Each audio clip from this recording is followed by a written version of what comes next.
जैसा कि आप सब लोग जानते हैं, दिल्ली के अंदर सर्दियों के मौसम में प्रदूषण का स्तर काफ़ी बढ़ जाता है।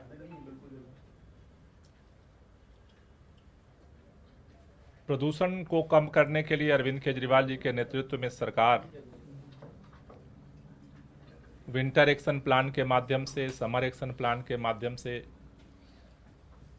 बहुत सारी पहलकदमियां कर रही हैं,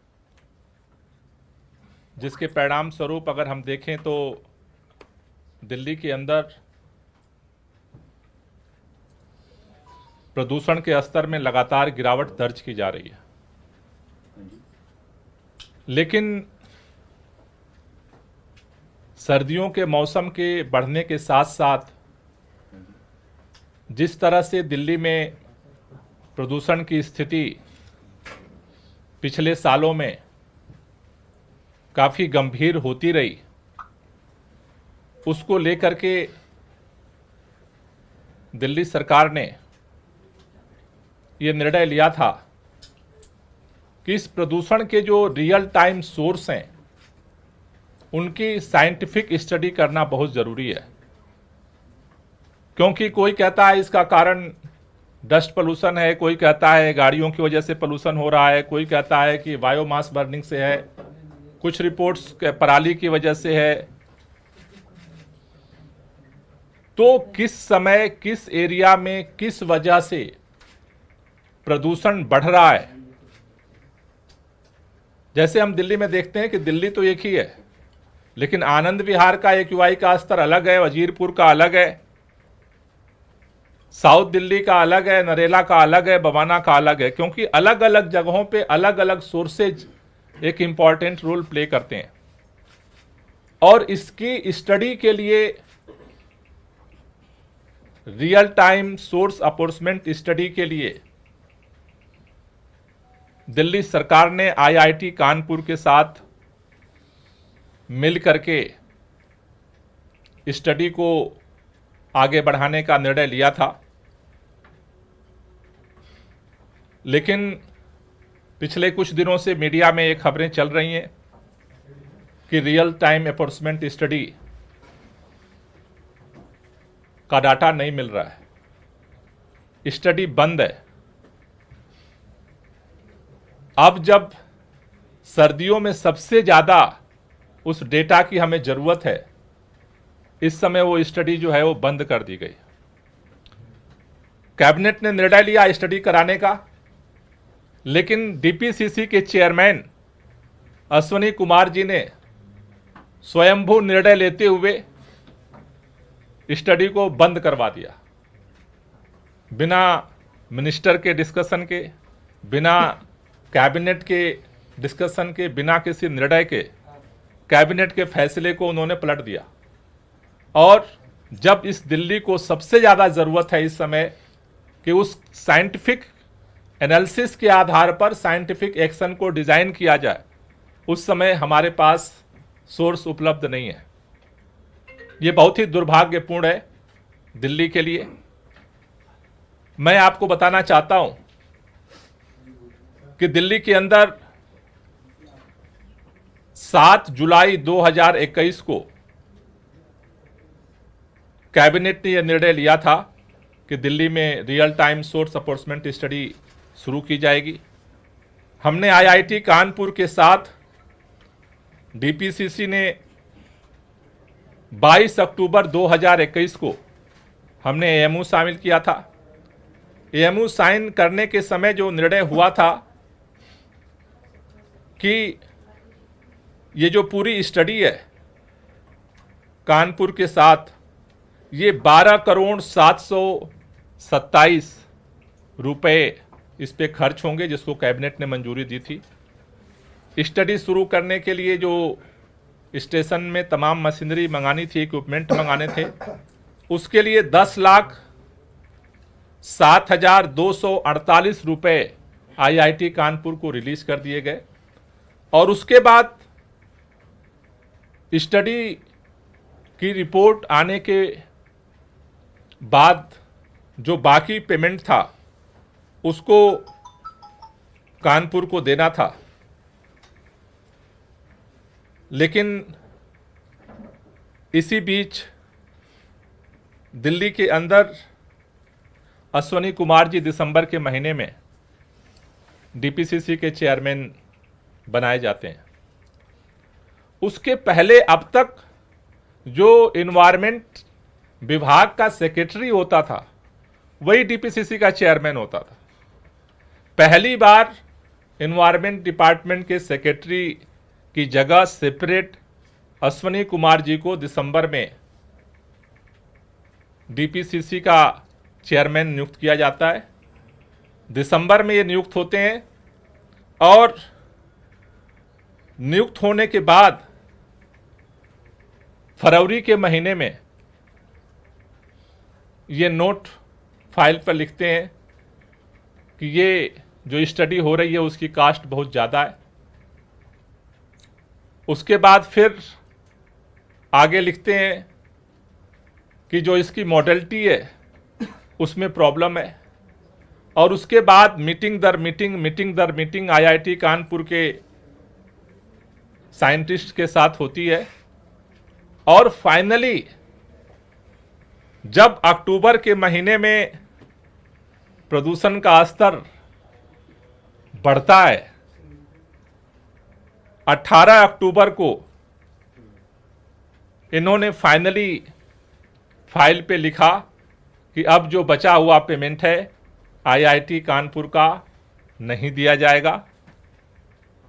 और उसके बाद से दिल्ली के अंदर शायद देश का पहला इस तरह का रियल टाइम सोर्स अप्रोचमेंट स्टडी शुरू हुई थी, उसको अश्वनी कुमार जी ने ठप कर दिया।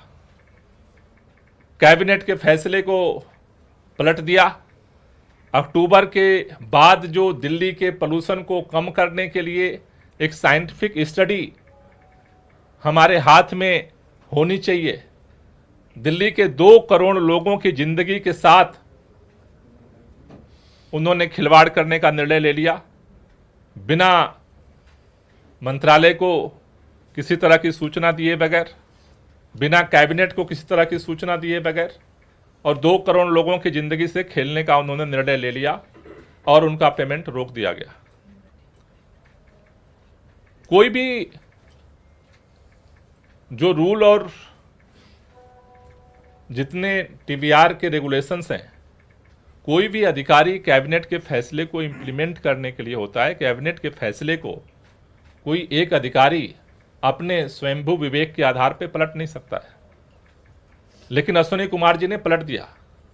और खास तौर से जो सबसे बड़ी बात है कि जब सबसे ज्यादा क्रूशियल समय आया है अक्टूबर में, उस समय इन्होंने पूरी स्टडी को ठप करा दिया, सारा डेटा आना बंद हो गया।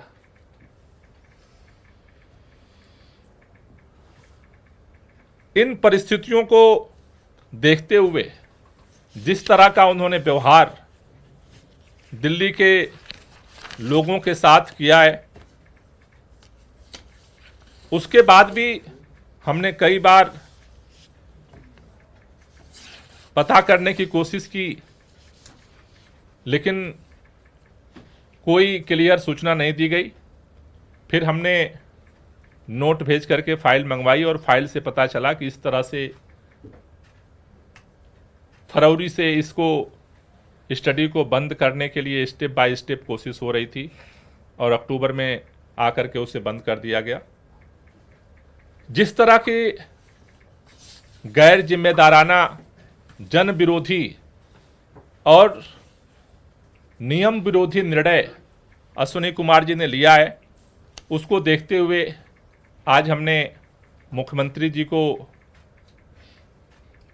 नोट भेजा है कि ऐसी स्थितियों में अश्वनी कुमार जी को, जो डीपीसीसी के चेयरमैन हैं, उनको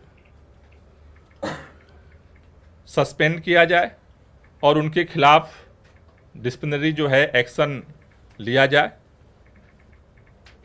जिन्होंने दूसरा जो कैबिनेट ने निर्णय लिया था उसके अनुसार जो 2 करोड़ रुपया आईआईटी कानपुर का पेमेंट है उसे तुरंत किया जाए, जिससे वो स्टडी जो है वो शुरू हो सके।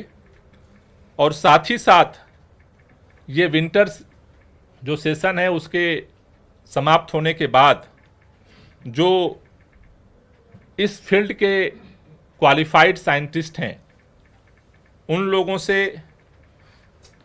इस पूरे स्टडी को जो है रिव्यू किया जाए, जिसके आधार पर फर्दर आगे निर्णय लिया जा सके। मैं इस संदर्भ में आतिशी जी से चाहूँगा कि वो अपनी बात कुछ रखेंगे।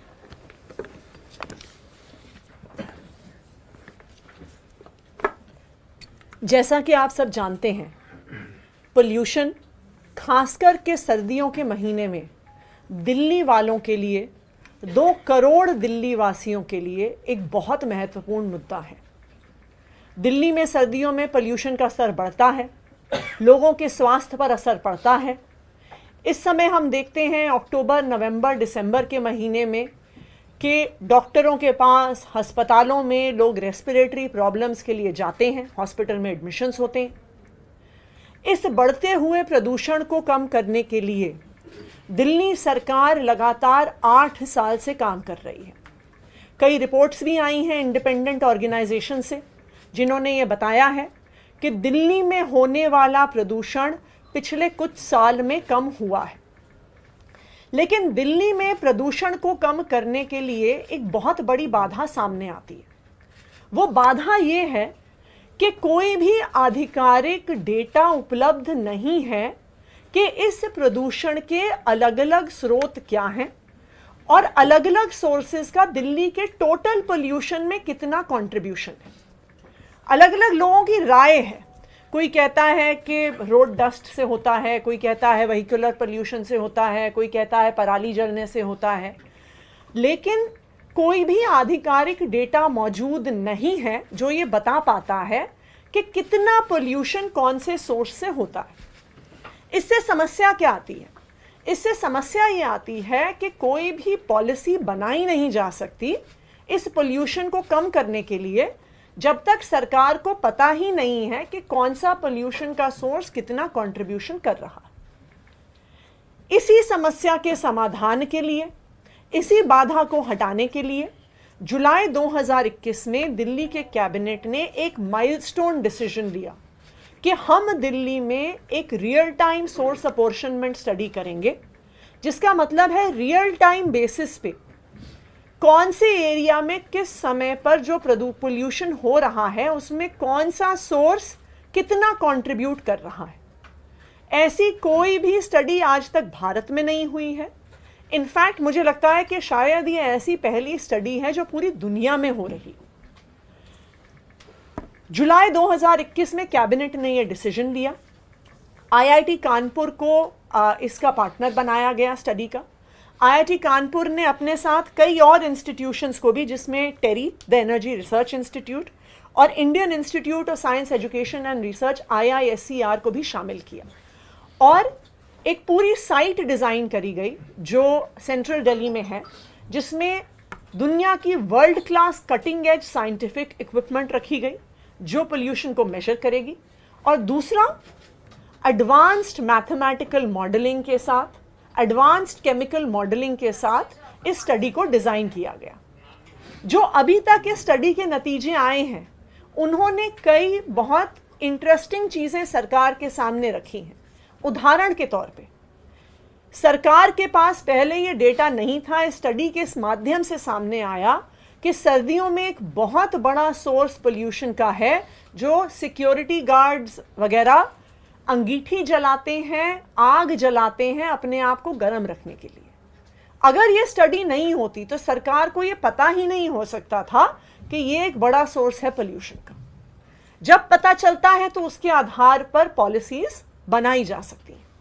दूसरा उदाहरण, अलग अलग हॉटस्पॉट से जब डेटा कलेक्ट किया गया तो पता चला कि अलग अलग हॉटस्पॉट्स में अलग अलग सोर्सेज ऑफ पोल्यूशन है। फॉर एग्जाम्पल, आनंद विहार में सबसे बड़ा कंट्रीब्यूटर व्हीकुलर पोल्यूशन है, जिसकी वजह से आनंद विहार के आसपास के इलाके में प्रदूषण बढ़ता है, लेकिन वजीरपुर के हॉटस्पॉट में इंडस्ट्रियल पोल्यूशन की वजह से पोल्यूशन का लेवल बढ़ता है। इसलिए ये स्टडी इतनी महत्वपूर्ण है कि इसके आधार पर ही पॉलिसी डिसीजंस लिए जा सकते हैं प्रदूषण को कम करने के लिए। इस स्टडी का खर्चा 12 करोड़ का था, जिसमें 10 करोड़ ये इनिशियल इक्विपमेंट खरीदने के लिए थे और 2 करोड़ स्टडी को करने के लिए थे। स्टडी की इक्विपमेंट वगैरह का सेटअप तैयार हो गया नवंबर 2022 में, और नवंबर 2022 से जो इस साइट की सुपर साइट है, जो इसकी लैब है, वहां से रियल टाइम सोर्स अपॉर्शनमेंट का डेटा आना शुरू हो गया, जिसके आधार पर एक एक करके दिल्ली सरकार ने कई अपनी पॉलिसीज बनाई। लेकिन आज जब सर्दियों के महीने शुरू हो रहे हैं, जब पोल्यूशन का लेवल दिन ब दिन बढ़ रहा है, जब दिल्ली के लोग अस्पतालों में जा रहे हैं, तो दिल्ली सरकार के एक अफसर DPCC chairman mister Ashwini Kumar ने बिना मंत्री की परमिशन के, बिना कैबिनेट से अप्रूवल लिए, कैबिनेट के डिसीजन को रोक दिया, कैबिनेट के डिसीजन को पलट दिया। आज 10 करोड़ की मशीनरी और इक्विपमेंट वेस्ट पड़ी है, अनयूज्ड पड़ी है, क्योंकि अश्विनी कुमार जी ने तय कर लिया कि मैं बाकी 2 करोड़ का पेमेंट नहीं करने वाला। सबसे पहला सवाल ये उठता है कि क्या अश्विनी कुमार जी, जो खुद एक इलेक्ट्रिकल इंजीनियर हैं, क्या वो क्वालिफाइड हैं आईआईटी कानपुर की स्टडी को असेस करने के लिए, इसकी मैथमेटिकल मॉडलिंग पर सवाल उठाने के लिए, इसकी केमिकल मॉडलिंग पर सवाल उठा के कहने के लिए कि ये स्टडी सही नहीं है? दूसरी बात, अगर दिल्ली सरकार के कैबिनेट ने दिल्ली के लोगों के हित में ये फैसला लिया है कि दिल्ली में एक real time source apportionment study होगी, तो कैबिनेट की परमिशन के बिना इस स्टडी को कैसे रोका जा सकता है? लेकिन ये जो अश्विनी कुमार जी ने किया है, ये दिल्ली सरकार में इकलौता ऐसा किस्सा नहीं है कि दिल्ली सरकार के अफसरों ने जनहित के काम को रोका हो। जब से जीएनसीटीडी अमेंडमेंट एक्ट आया है, उससे पहले जब जीएनसीटीडी अमेंडमेंट ऑर्डिनेंस आया था, तब से लगातार दिल्ली सरकार में एक के बाद एक जनहित के फैसलों को रोकने का काम दिल्ली सरकार के अफसर कर रहे हैं। आज दिल्ली सरकार के अफसर मिस्टर अश्विनी कुमार और अन्य अफसरों को भी यह लगता है कि उनको दिल्ली सरकार के आदेश मानने की कोई जरूरत नहीं है। उनको यह लगता है कि उनको मंत्री के आदेश मानने की कोई जरूरत नहीं है। उनको यह लगता है कि उनको कैबिनेट के कोई आदेश मानने की जरूरत नहीं है। और आज इसी वजह से उन्होंने दिल्ली के 2 करोड़ लोगों के स्वास्थ्य को खतरे में डाल दिया है, क्योंकि दिल्ली सरकार की real time source apportionment study रुक गई है और उसके आधार पर जो पॉलिसीज बननी थी वो रुक गई है। तो जैसा गोपाल जी ने बताया, गोपाल जी ने एनवायरमेंट मिनिस्टर होने के नाते DPCC chairman mister Ashwini Kumar की सस्पेंशन को रिकमेंड किया है। इसलिए रिकमेंड किया है क्योंकि उन्होंने कैबिनेट के फैसले को मानने से इनकार कर दिया है। इसलिए रिकमेंड किया है क्योंकि उन्होंने दिल्ली के 2 करोड़ लोगों के स्वास्थ्य को, उनकी जान को खतरे में डाल दिया है। और हमारे पर्यावरण मंत्री गोपाल राय जी ने मुख्यमंत्री अरविंद केजरीवाल जी को यह भी कहा है कि तुरंत आईआईटी कानपुर के सेकंड इंस्टॉलमेंट, जो मात्र 60 लाख रुपए का है, मात्र 60 लाख रुपए का पेमेंट रोकने की वजह से आज वो स्टडी रुक गई है। तो हमारे पर्यावरण मंत्री ने मुख्यमंत्री अरविंद केजरीवाल जी को कहा है कि वो पेमेंट तुरंत की जाए, कि ये जल्द से जल्द आईआईटी कानपुर की स्टडी शुरू हो सके और दिल्ली सरकार प्रदूषण को रोकने के लिए एक्शन ले सके। Thank you. क्योंकि सर्विसेज मंत्री हैं, आपका भी ये विभाग है सर्विसेज का विभाग, तो आप क्या इसे रिकमेंड करेंगे आगे, या एलजी से इस मामले में हस्तक्षेप की मांग आप लोग करेंगे? कि क्योंकि आपने कहा कि दिल्ली वालों के स्वास्थ्य से जुड़ा मामला है। देखिए, ये मामला दिल्ली की जो एनसीसीएसए है, national capital civil services authority, उसमें जाएगा और वहाँ से रिकमेंड होके एलजी साहब को जाएगा, क्योंकि एलजी साहब फाइनल डिसीजन मेकर हैं। पर मुझे पूरा भरोसा है कि एलजी साहब को भी 2 करोड़ दिल्ली वासियों की स्वास्थ्य की चिंता है। एलजी साहब को भी दिल्ली में बढ़ते हुए प्रदूषण की चिंता है। और जब एलजी साहब देखेंगे कि एक अफसर ने 2 करोड़ दिल्ली वासियों की जिंदगी को खतरे में डाल दिया, उनके स्वास्थ्य को खतरे में डाल दिया, तो वो भी जरूर अश्विनी कुमार जी को सस्पेंड भी करेंगे और उनके खिलाफ डिसिप्लिनरी एक्शन लेंगे। आतिशी, ये जो आपने डेटा बताया 2 करोड़ रुपए इस स्टडी के लिए कानपुर को देने थे और कानपुर साइंटिस्ट को देने थे, इसमें से क्या 1,40,000 की पेमेंट हो चुकी है या ये जो टोटल स्टडी है, इस टोटल स्टडी का कॉस्ट जब MOU साइन हुआ IIT कानपुर के साथ तो 12.72 करोड़ इस स्टडी की टोटल कॉस्ट थी, जिसमें शामिल था पूरा लैब, पूरा इक्विपमेंट वगैरह सेटअप करना, जिसमें से 10.72 करोड़ सिर्फ लैब और इक्विपमेंट सेटअप करने में गया, जिसकी पेमेंट हो चुकी है। दैट मीन्स 80% से ज़्यादा जो खर्चा था वो हो चुका है। और आज वो 10 करोड़ की इक्विपमेंट खाली पड़ी है, वेस्टेड पड़ी है, अनयूज्ड पड़ी है, क्योंकि अश्विनी कुमार जी ने सेकेंड इंस्टॉलमेंट के पैसे देने से मना कर दिया।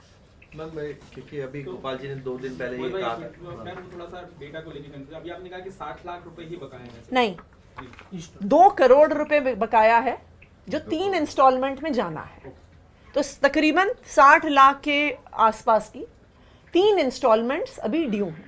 तो अभी सेकेंड इंस्टॉलमेंट का पेमेंट ना होने की वजह से ये स्टडी रुक गई है। उनको 2 करोड़ देने हैं अभी, और 2 करोड़ रुपए उनको और देने हैं, लेकिन वो इंस्टॉलमेंट में था। ठीक है, क्योंकि ये जो हाँ जी जी 2 करोड़ जो गोपाल जी ने अभी कुछ दिन पहले भी जब एक मीटिंग बुलाई थी पर्यावरण की स्थिति को देखते हुए, ग्रेप 2 लागू होना था, उसमें भी अधिकारी और टॉप ऑफिशियल्स जो है वो नदारद रहे थे, उनमें अश्विनी कुमार का भी नाम था। तो क्या असल में अधिकारी कर क्या रहे हैं, हो क्या रहा है, जो थोड़ा सा क्लियर, क्योंकि डिविजनल कमिश्नर भी हैं, वो उनको आना था, वो भी नहीं आए, पर्यावरण सेक्रेटरी भी नहीं आते हैं, उसको लेकर भी NCC को एक लेटर जो है गोपाल जी लिख चुके हैं। Also, Atishi, like when Ashwini Kumar took this decision, did the government actually make any official note of it? Ask him why have you taken this decision? And did he reply? Okay सबसे पहली बात, अश्विनी कुमार जी ने निर्णय लेने से पहले किसी की भी परमिशन नहीं ली। उन्होंने ये मुद्दा पर्यावरण मंत्री के संज्ञान में भी वो नहीं लेकर आए। उन्होंने खुद ये डिसीजन ले लिया कि हम पैसे नहीं देंगे। उन्होंने खुद बिना पोल्यूशन या एनवायरनमेंट का एक्सपर्ट हुए, बिना मैथमेटिकल और केमिकल मॉडलिंग के एक्सपर्ट हुए बिना, उन्होंने खुद ये डिसीजन ले लिया कि ये स्टडी सही नहीं है, और खुद उन्होंने ये निर्णय ले लिया कि इस स्टडी का पेमेंट हम नहीं करेंगे। दिल्ली सरकार को तो IIT कानपुर से पता चला कि उनके पैसे रुक गए हैं और उन्होंने ये स्टडी रोक दी है। जब गोपाल जी ने ये फाइल मंगवाई तब हमें जाके पूरा मैटर हमारे सामने आया कि अश्विनी कुमार जी ने सारा पैसा IIT कानपुर का जो ड्यू था वो देने से मना कर दिया। पहली बात। दूसरी बात, जैसा आप लोगों ने सवाल उठाया कि कई अफसर पोल्यूशन की इमरजेंसी मीटिंग में नहीं आए, हमने देखा है कि किस तरह से DPCC चेयरमैन होकर उन्होंने पेमेंट्स को रोक लिया है। ये सब सिर्फ और सिर्फ GNCTD अमेंडमेंट एक्ट का नतीजा है कि आज दिल्ली सरकार के अफसरों को लगता है कि उनको मंत्रियों के आदेश मानने की ज़रूरत नहीं है, उनको लगता है उनको कैबिनेट के आदेश मानने की ज़रूरत नहीं है, उनको लगता है आदेश मिले चाहे तो माने चाहे ना माने। और इसीलिए हमने GNCTD अमेंडमेंट एक्ट को सुप्रीम कोर्ट में चैलेंज किया हुआ है, क्योंकि यही वो मुद्दा है जिसको सुप्रीम कोर्ट ने अपने मई 2022 के फैसले में उठाया भी था कि जब तक अफसरों की अकाउंटेबिलिटी चुनी हुई सरकार को नहीं होगी तब तक अफसर अ लॉ अनटू देमसेल्व्स बन सकते हैं और जनता के मैंडेट के खिलाफ, जनता के इच्छा के खिलाफ, विल ऑफ द पीपल के खिलाफ काम कर सकते हैं। और यही हो रहा है।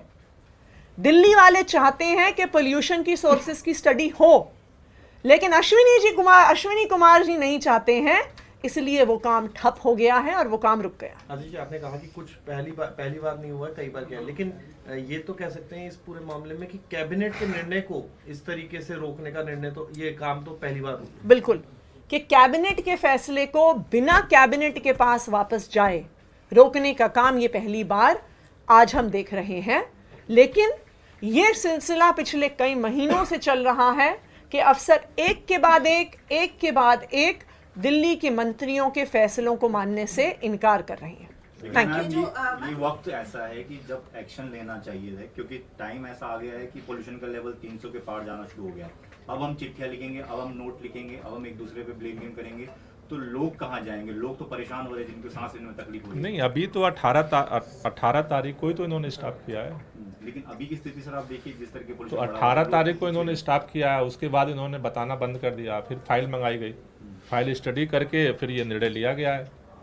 तो सरकार तो निर्णय, इसलिए तो हम ये निर्णय ले रहे हैं और सख्त निर्णय के लिए हम रिकमेंड कर रहे हैं कि भाई इस ऐसी सिचुएशन में कोई भी एक अधिकारी मतलब कैसे कैबिनेट के फैसले को पलट करके और उसको ठप भी कर सकता है।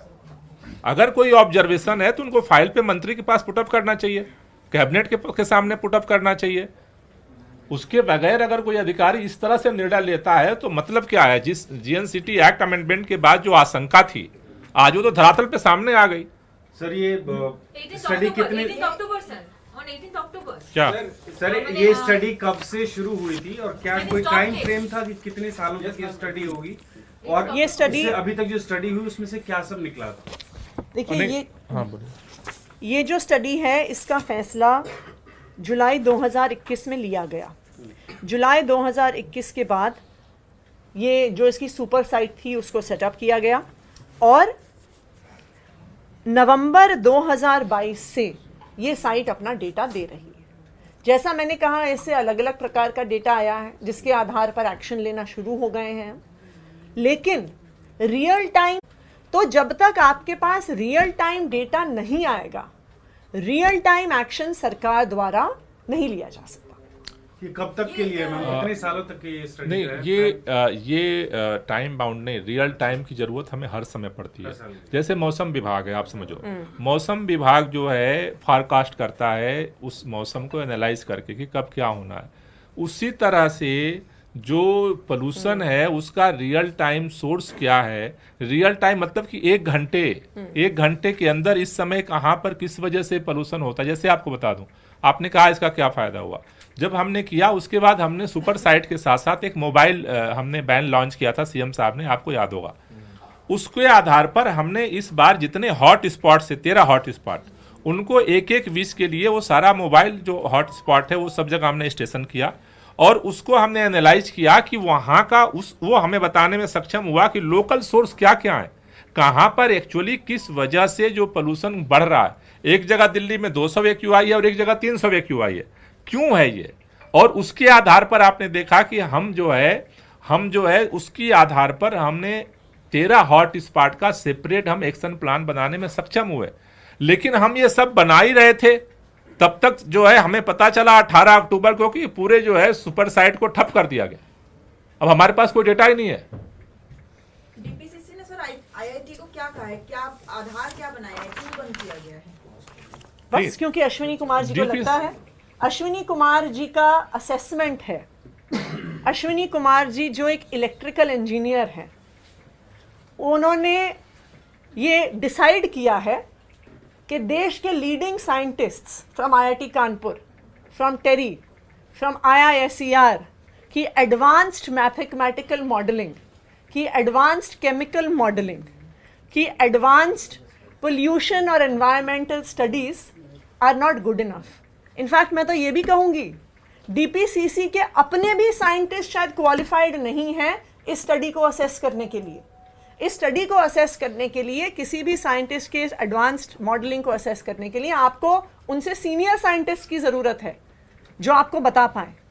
एक IAS अफसर जिसके पास सिर्फ एक इलेक्ट्रिकल इंजीनियरिंग में बीटेक है, वो कहाँ से क्वालिफाइड है इसको रोकने के लिए? Thank you. बस सेंटर है बस बहुत हो गया।